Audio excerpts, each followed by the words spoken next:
On Thursday, November 16th, the students at Erie High School welcomed Colonel Jack Fischer for a presentation 2 months and 13 days after he returned home from the International Space Station.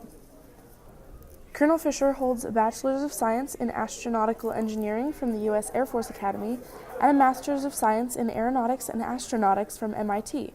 He has also logged over 3,000 flight hours in more than 45 types of aircraft. However, his space career had humble beginnings. When I was 6, I went down to Houston to visit my grandpa, and he worked at Johnson Space Center. And when I was there, I saw those big old rockets, and I just fell in love. Colonel Fischer was very lucky to be one of the few to work at the space station, where many STEM-type projects are conducted in the zero-gravity environment to test feasibility on Earth. When asked about his favorite part of his work in space, Colonel Fischer speaks passionately about cancer research. This one's pretty special to me. My youngest is fought cancer, and so anything that helps it, I'm all for. So the ADC, it's actually was developed by folks out at CU.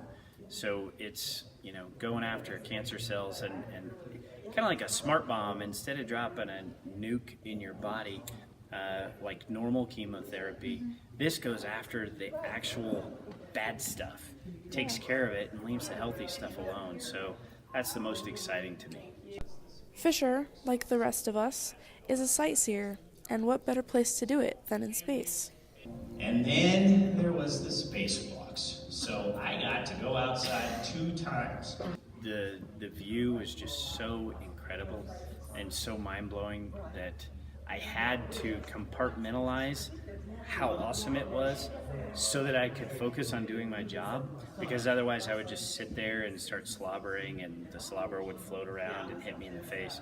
I had to go, okay, that's gorgeous, but I can't look right now. I gotta do my job. For different logic Fischer's sense competitions, of we have humor was international unparalleled by competitions any that other, on board. and kept the And you can audience see engaged and their laughing logic the entire in a robot presentation. flying around doing a tag. You also play with all sorts of toys. You definitely play with your food. This is the best way to drink coffee, bar none, in floaty ball form.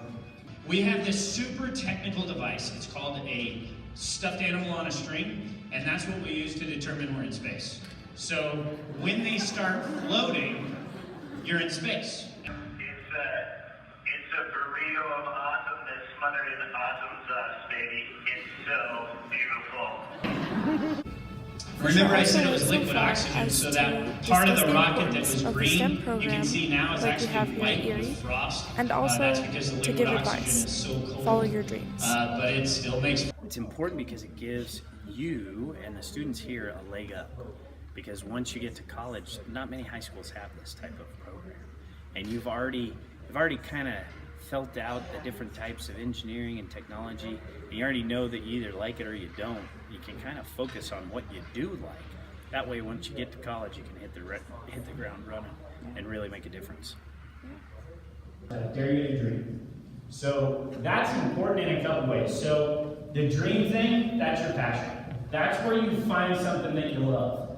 I want you to find whatever it is that lights your soul. It might be writing, it might be history, it might be something like that. It doesn't matter, but you do need to find your passion. When I say I dare you, it is I dare you to work really hard. Work really hard at your passion. Get outside your comfort zone.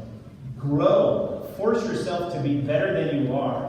Because if you do that, and you marry that up with finding your passion, there is absolutely... From the Erie Tiger Network, I'm Cydnie O'Brien.